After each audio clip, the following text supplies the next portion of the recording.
नमस्कार।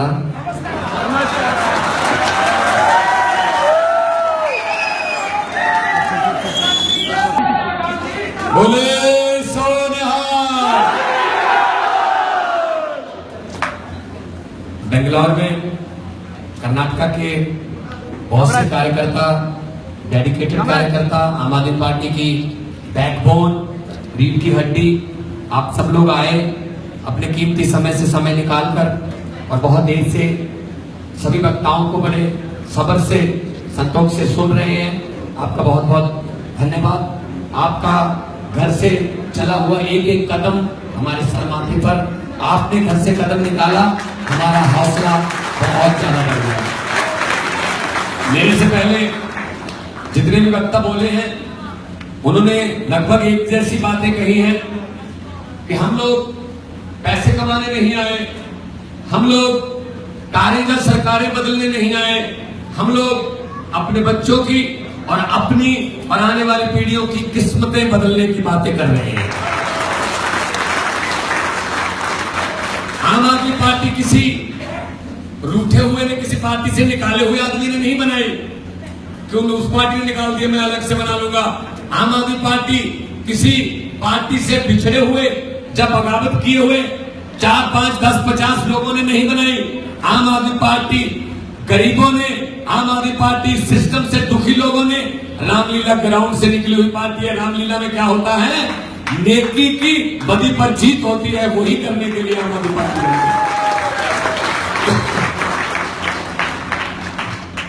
बहुत हो चुका, बहुत झेल लिया, सबर के प्याले भर गए। 70 साल हो गए देश को आजाद हुए, 70 ईयर्स, 70 साल, 2 पीढ़ियां चली गई हमारी इन द मीन टाइम। 70 साल कुछ नहीं हुआ। हर 15 अगस्त को जो भी देश का प्रधानमंत्री होता है, हर 15 अगस्त को लाल किला से भाषण देता है सुबह सुबह। मैं जब से मैंने होश संभाला है मैं भी भाषण सुनता हूं। मैडम ये काम बाद में करें ना प्लीज, आप बैठे बैठे सर्विस में बात। 70 साल से सुन रहा हूं, भाषण आते हैं, जब से मैंने होश संभाला मैं भी सुन रहा हूं, वही भाषण है, भाषण नहीं बदला। ऑफिसर जो ब्यूरोक्रेसी जो लिख के देती है प्रधानमंत्री को, वो पढ़ देते हैं।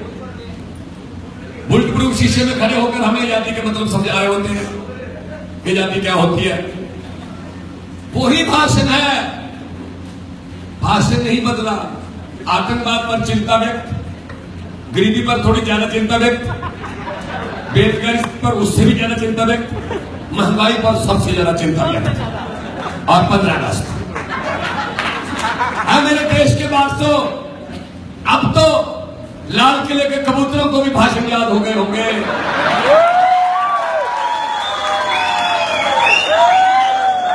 अगर हमारी किस्मत नहीं बदल सकते, कम से कम भाषण तो बदल लो।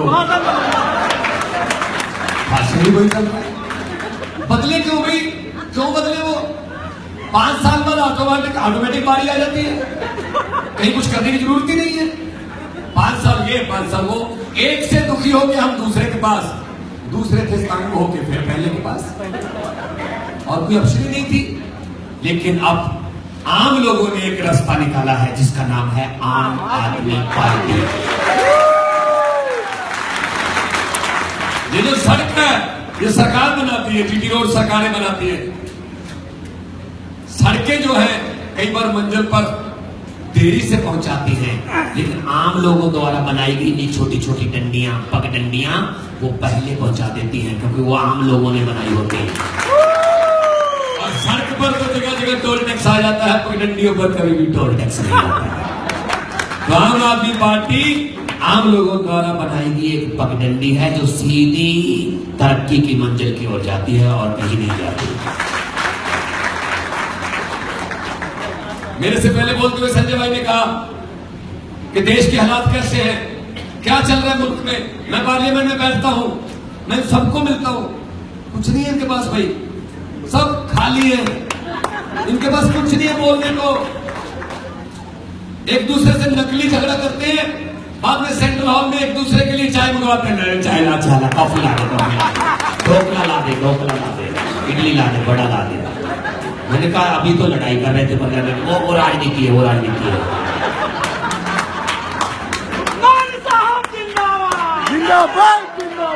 सब मिले हुए आपस में, 5 साल वो 5 साल वो। अंग्रेजों ने हमें 200 साल इकट्ठे गुलामी दी, अंग्रेजों ने हमें 200 साल इकट्ठे गुलामी दी, इकट्ठे 200 साल। और ये काले अंग्रेज हमारे वाले ये 5-5 साल की किस्तों में दे रहे हैं। तो आजादी तो हमारे पास पहुंची नहीं, आजादी पहुंच गई आपके पास, आ गई आजादी। 70 साल हो गए, दिल्ली से चली हुई है भाई साहब। अगर आजादी हमारे घरों में आ जाती तो गरीब का थाने में रिपोर्ट लिख दिया जाता बिना पैसे के। अगर आजादी हमारे घर में आ जाती है, हमें आजादी मिली होती तो कचहरी में, कोर्ट में और सरकारी अफसरों, सरकारी दफ्तरों में पैसे के बिना काम होता, रिश्वत के बिना काम होने लगते। आजादी हमारे पास नहीं पहुंची, आजादी सिर्फ लाल बत्ती वाली कारों और इनके महलों तक ही सीमित होकर रह गई। उसी आजादी की जंग लड़ रही है आम आदमी पार्टी आप घरों तक पहुंचाने के लिए। भगत सिंह की आत्मा, राजगुरु सुखदेव, करतार सिंह सराभा, चंद्रशेखर आजाद जैसे, अशफाक उल्लाह जैसे, सुभाष चंद्र बोस जैसे हजारों क्रांतिकारियों की आत्मा तड़प रही होगी।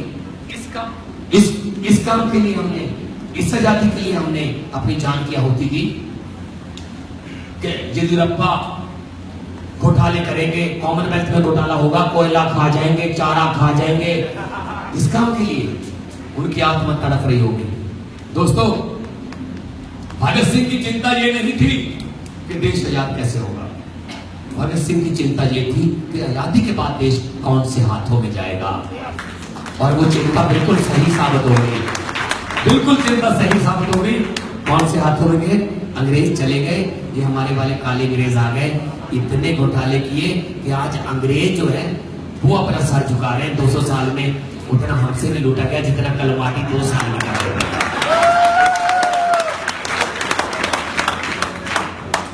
पैसा पैसा पैसा लूट लो, लूट लो। मैं इन भ्रष्टाचारियों को कहना चाहता हूं, कर्नाटक के वॉलंटियर बैठे हैं, बहुत सूझबूझ पढ़े लिखे लोग हो आप।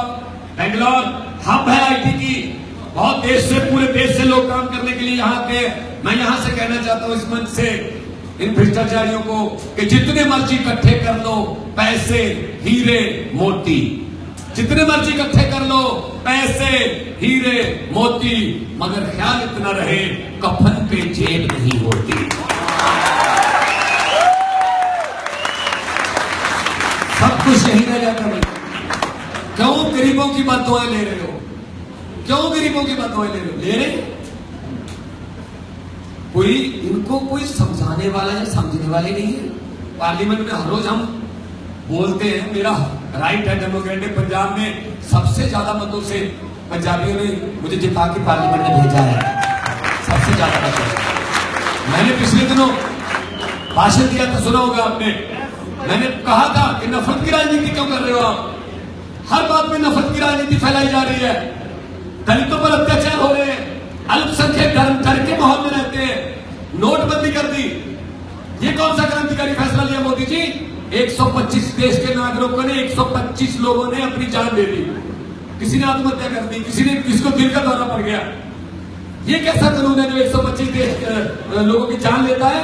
एटीएम के सामने कौन खड़ा है? एटीएम के सामने जो लाइन लगी है उसमें कौन खड़ा है? आम आदमी खड़ा है, उसमें रेडी वाला खड़ा है, फेरी वाला खड़ा है, बूट पॉलिश वाला खड़ा है, किसान खड़ा है, मजदूर खड़ा है। कोई काले धन वाला है वहां? नहीं है। लोगों की शादियां टूट गई, शादियां रुक गई। पंजाब में अमृतसर के पास एक गांव है, मज्जूपुर उस गांव का नाम है। वहां एक लड़की थी, किसान की बेटी थी। 5 दिसंबर, जो अभी 5 दिसंबर गई है, 5 दिसंबर को उसकी शादी थी। शादी से 7-8 दिन पहले उसका पिता बैंक में गया, 4.25 लाख उसके अकाउंट में थे, अपने कमाए हुए। पैसे लेने गया, नहीं मिले। अगले दिन फिर गया, नहीं मिले। तीसरे दिन वो टेंट वाले की और मिठाई वाले की पर्चियां ले गया कि जी मुझे पैसे देने इनको।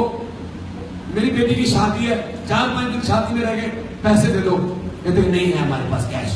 तो चला गया। In the mean time tent वाले ने फोन किया, मैंने तो और कहीं बुकिंग कर ली थी, आपने पैसे नहीं दिए। मिठाई वाले ने भी कहा, मैंने भी कोई और किसी और शादी में बुकिंग कर लिया, आपने पैसे नहीं दिए। तो उस किसान को लगा मेरी तो सोसाइटी में, मेरी तो भाईचारे में मेरी तो नाक कट जाएगी।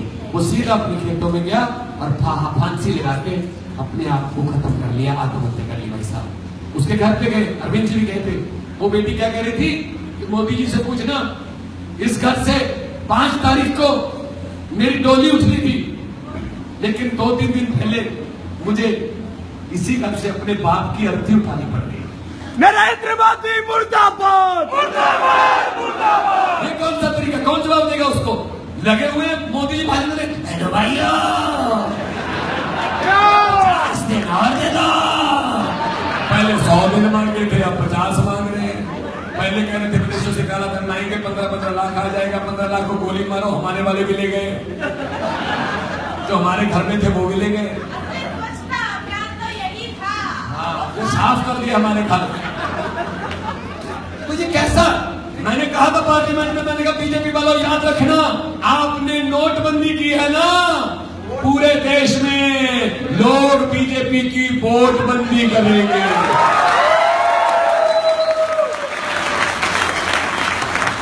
वोटबंदी करेंगे। दुखी कर दिया इन्होंने। हर रोज कोई ना कोई ऐसा झगड़ा जिसमें धर्मों को आपस में लड़ाते हैं। मैंने पार्लियामेंट में ये भी बोला था, एक दिन सेक्युलरिज्म पे चल रही थी बहस, मैंने कहा दंगे क्यों कराए जाते हैं? ताकि असली मुद्दों से ध्यान भटक जाए, असली मुद्दों से लोगों का ध्यान किसी और हो।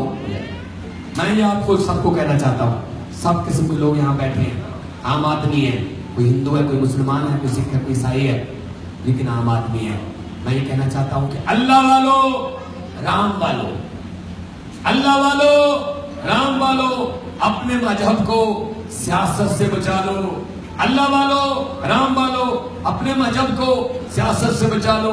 एक ही रहने दो शहीदों का तिरंगा झंडा, हर रोज नए झंडे में नया डंडा फंसाने वाला। ये हर रोज बदलते हैं, ये हर रोज पाले बदलते हैं। तो दोस्तों इकट्ठे रहना है, हमें क्या करना है? इकट्ठे रहना है। पंजाब में इलेक्शन लड़के आए हम, जब देश में 2014 में इलेक्शन हुई, 434 उम्मीदवार खड़े किए गए आम आदमी पार्टी द्वारा, 434।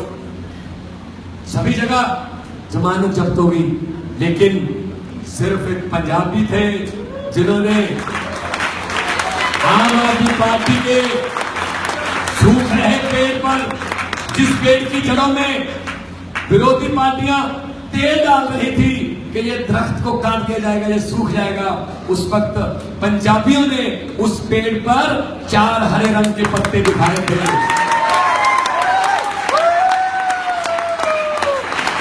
उसके बाद दिल्ली में हम जीते, उसके बाद अब पंजाब में इलेक्शन हुए हैं। मैं पंजाब की कैंपेन कमेटी का चेयरमैन हूं, पूरी कैंपेन मैंने की है। आपको यकीन नहीं होगा, आपको यकीन नहीं होगा, मीडिया वालों को भी यकीन नहीं हो रहा कि पिछले 70-72 दिन, जो पिछले 70-72 दिन अगर जोड़ दें तो 70-72 दिन में मेरी 450 से ज्यादा रैलियां हैं। सुबह रात को 10 बजे तक प्रचार होता है, 9:56 पर हम स्पीकर बंद करते थे। मुझे इलेक्शन कमिश्नर को फोन करके ये पूछना पड़ा पंजाब में कि जी सुबह कितने बजे शुरू कर सकते हैं? कहते 6 बजे से पहले स्पीकर मत लगाना। हमारे पास तो 5 बजे भी तैयार है। Early in the morning 5 AM और 6 बजे रैली शुरू करते थे, 30,000 आदमी बैठा होता था। 8 बजे रैली, 11 बजे रैली, 10 बजे रैली, 8 के 10 बजे रैली, और लोग अपने आप आते थे और लोग यही कहते थे हमारा इन दोनों पार्टियों से छुटकारा करवा दो।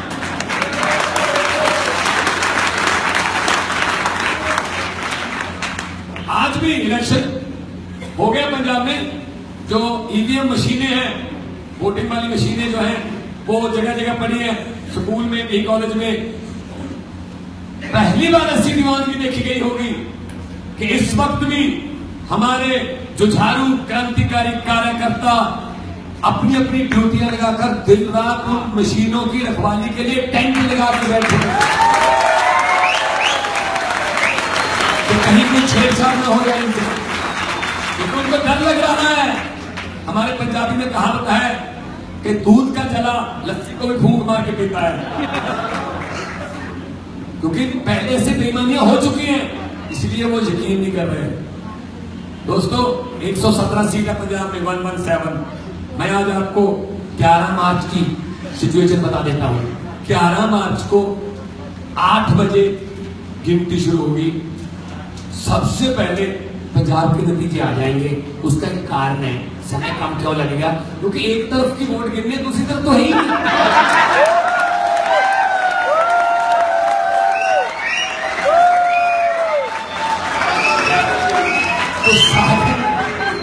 जीतेगा भाई, जीतेगा।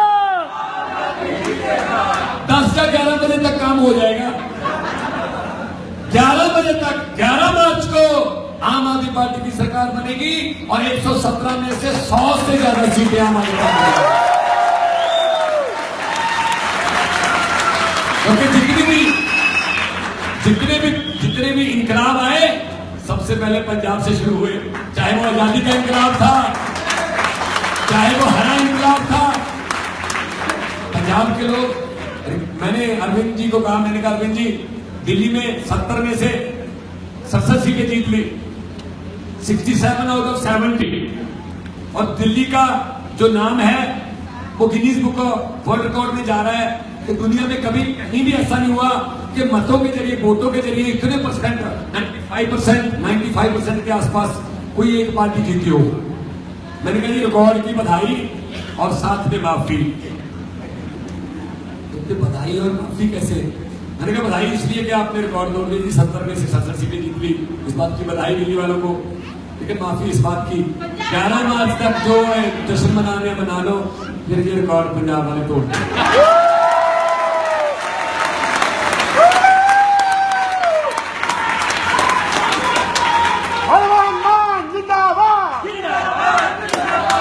दोस्तों इकट्ठे रहना है, जैसा कि पहले दुर्गेश बोल के गया, काम करना है। आम आदमी पार्टी आम लोगों से निकली पार्टी, हम अमीरों के चलने से चलने वाले नहीं है। पैसे नहीं है हमारे पास, तलाशी ले लो, मेरी 100 रुपए निकला है, 50-50 कर लेंगे। नहीं। एक बार मैं अरविंद जी को फोन कर रहा था पंजाब से, मुख्यमंत्री दिल्ली को मैं फोन कर रहा था, अचानक बीच में से फोन कट गया। मेरे फोन से आवाज आई, आपके फोन में पर्याप्त बैलेंस नहीं है। मैंने किसी को कहा यार पैसे खत्म हो गए फोन में से, अच्छा लगता सीएम साहब से बात चल रही है, अभी बात पूरी नहीं हुई, दूसरे फोन से लगा, दूसरे फोन से लगाया फोन। तो मैंने अरविंद जी को कहा, मैंने सॉरी अरविंद जी फोन कर दिया था, वो बैलेंस खत्म हो गया था जी, वो आपको तो पता ही नहीं कितने पैसे होते हैं आम आदमी पार्टी के पास। तो उधर से अरविंद जी पता क्या बोले, कहते मैंने आपको वापस से आपके फोन पर इसलिए नहीं किया क्योंकि मेरे वाले में है ही नहीं।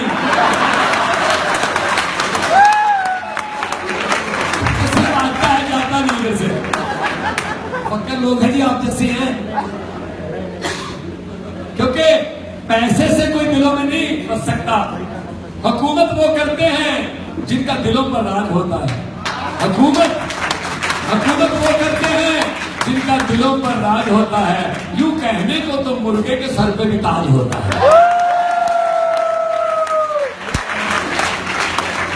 तो पैसे से नहीं कोई जीत सकता, दिल से जो जीता है, मोहब्बत से जो जीता है, वो पक्की जीत होती है। इसलिए आपको थोड़ा समय देना पड़ेगा। मैं बहुत फेमस आर्टिस्ट था, मैं था इसलिए लगा रहा हूं कि क्योंकि मैं अब पार्टी के लिए डेडिकेटेड हो गया हूं। मैं कहीं भी मेरी ड्यूटी लगा दे पार्टी, मैं वहां जाऊंगा, मेरी गुजरात में ड्यूटी लगा दो, मेरी हिमाचल में लगा दो, उड़ीसा में, जहां भी मेरी ड्यूटी लगेगी। आपकी ड्यूटी लगेगी गोवा में तो आप गए, आपकी ड्यूटी लगेगी कल गुजरात में तो आओगे, हमारी पंजाबियों की ड्यूटी लगेगी बेंगलोर में, कहीं भी जब कर्नाटका में इलेक्शन होंगे तो हम भी आएंगे।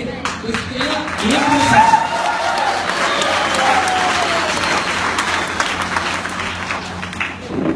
एक राजा था, बहुत निर्दयी था, जुल्म करता था अपनी प्रजा पर, लेकिन जो लोग थे वो बहुत उसको नफरत करते थे, बहुत नफरत करते थे।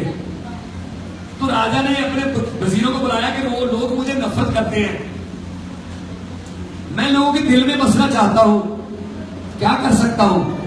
तो वजीरों ने सलाह दी कि राजा साहब खजाने का मुंह पब्लिक की तरफ खोल दो, पब्लिक खुश हो जाएगी खजाना लेके, आपकी बल्ले बल्ले आपको दिल में बसा लेंगे। अनाउंसमेंट कर दी कि जो राजा है वो अपने हाथों से खजाना लुटाएगा। कल लोग आ गए महलों में, लाइनें लग गई, राजा अपने हाथों से खजाना लुटाने लगा। एक फकीर, एक मस्त आदमी, एक रब का बंदा, एक अल्लाह का बंदा, वो भी खड़ गया, वो भी लाइन में लग गया। जब उसकी बारी आई तो उसने अपने लिए कुछ नहीं लिया। एक अपाहज आदमी, एक इस फकीर जैसा आदमी लगा था, वो भी बाहर था लाइन से, उधर की बीमार थी। तो उसने कहा, उस फकीर ने कहा, यार तेरे तो तू तो भी लाइन में भी नहीं है, लाइन ही बहुत लंबी है, तेरी बारी कब आएगी? तो ऐसा कर, तू मेरी जगह पे आ जा, मैं बाद में जाता हूँ। अपनी बारी उस अपाहज आदमी को दी, फिर लाइन में लग गया। फिर जब बारी आई, फिर अपने लिए कुछ नहीं लिया, फिर कहते यार तू भी बहुत देर से लाइन में खड़ा, तू आ जा, तू मेरी जगह पे आ जा। अपनी बारी दी, फिर लाइन में लग गया। जब 10-15 बार ऐसा किया, पूरे शहर में बात फैल गई, कोई एक फकीर आया है भाई, सुबह से अपनी बारी दे रहा है, भी बड़े बड़े दानी है, भी बड़े बड़े दानी, चलो दर्शन करके आए। राजा का कोई नाम ही न ले। राजा को जब पता चला बहुत दुखी हुआ, यार खजाना मैं लुटा रहा हूं, नाम इसका हो रहा है। आफ्टरनून में इस समय लगभग जब फिर उस फकीर की बारी आई, फिर उसने अपनी बारी किसी और को देनी चाहिए, तो राजा ने उसको बाजू से पकड़कर कहा, फकीरा बहुत गलत कर रहा है तुम। मैंने कहा जी मैं गलत क्या करूं? कहता मैंने आज सुबह से देख रहा हूं 60-70 बार ऐसा हो गया। तू आता है लाइन में लगता है, अपनी बारी किसी और को देके फिर लाइन में लग जाता है, ये गलत है। तो फकीर ने कहा, बादशाह इसमें कुछ भी गलत नहीं है, जो तेरे पास है तू लुटा रहा है, जो मेरे पास